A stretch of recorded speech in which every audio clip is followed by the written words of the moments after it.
So I'm going to address the issue of multiculturalism and the subversion of human rights. As we all know, last year was the 60th anniversary of the United Nations Universal Declaration of Human Rights.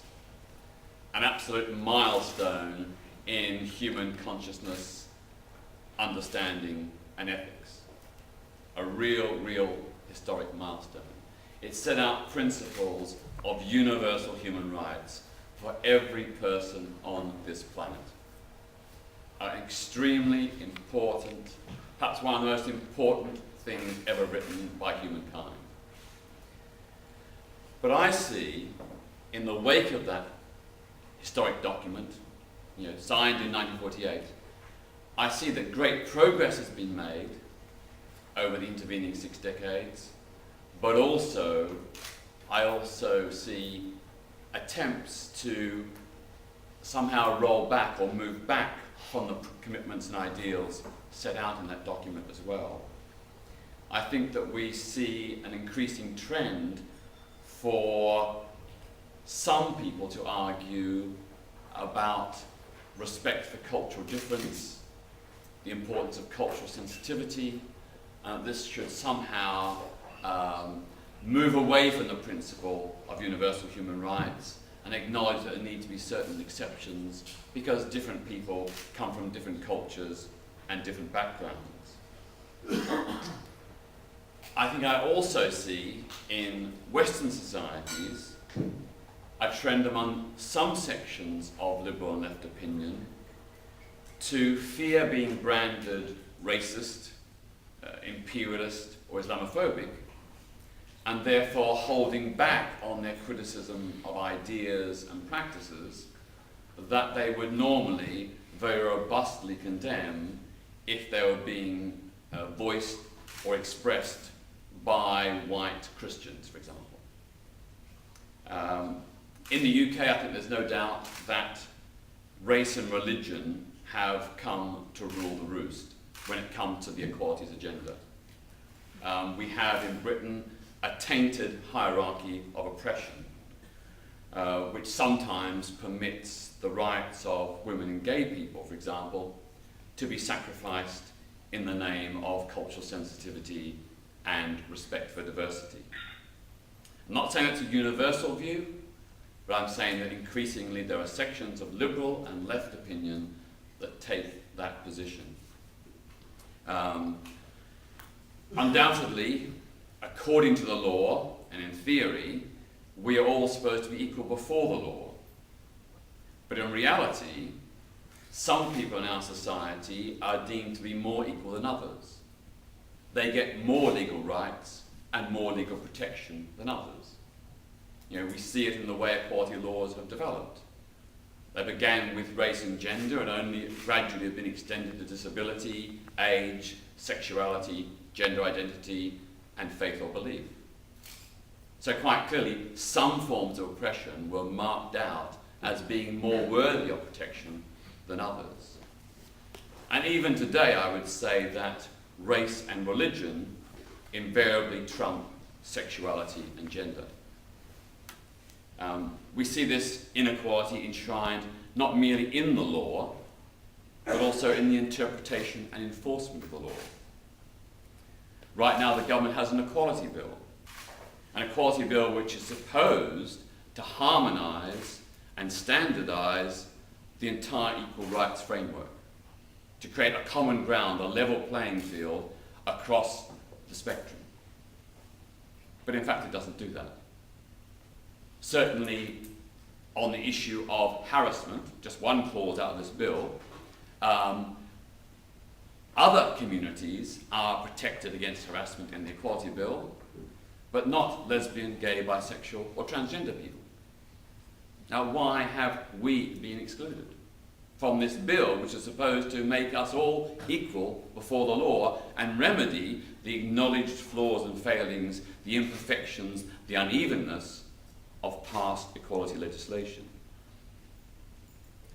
We also see that a number of Jamaican reggae singers are perfectly free to incite the murder of queers, without any fear of prosecution, when, as we all know, any gay person who advocated the killing of black people would be immediately arrested, taken to court, prosecuted, and jailed? Why the double standards? Likewise, Muslim fundamentalist clerics are tacitly permitted to justify the so-called honor killing of women who have sex outside of marriage, and to advocate and encourage the genital mutilation of young girls. Whereas any woman who dared advocate violent retribution against Islamist misogynists would soon find herself in court. Again, clear double standards. How do we get ourselves in such an awful moral and ethical mess? Well, I think it is partly due to a particular interpretation of multiculturalism. I'm not blaming multiculturalism, I'm not saying it's a bad thing, but I'm saying some interpretations of multiculturalism have gone completely off the rails and have betrayed the very people that multiculturalism was supposed to defend.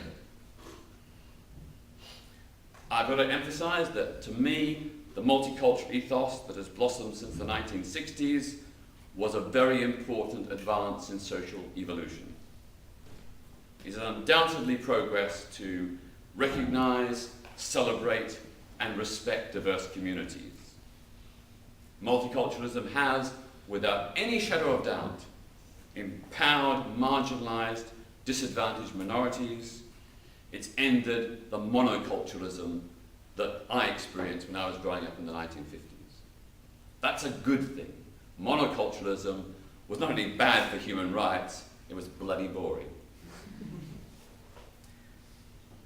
The right to be different. It's a fundamental human right. The right to be different is a fundamental human right.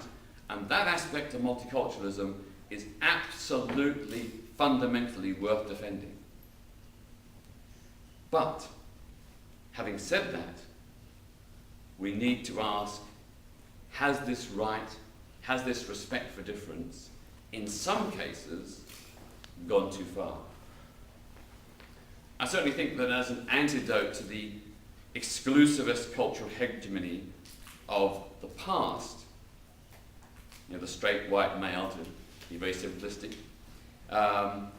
multiculturalism has created a diversity which was very, very uplifting and very empowering for millions of hitherto marginalized people.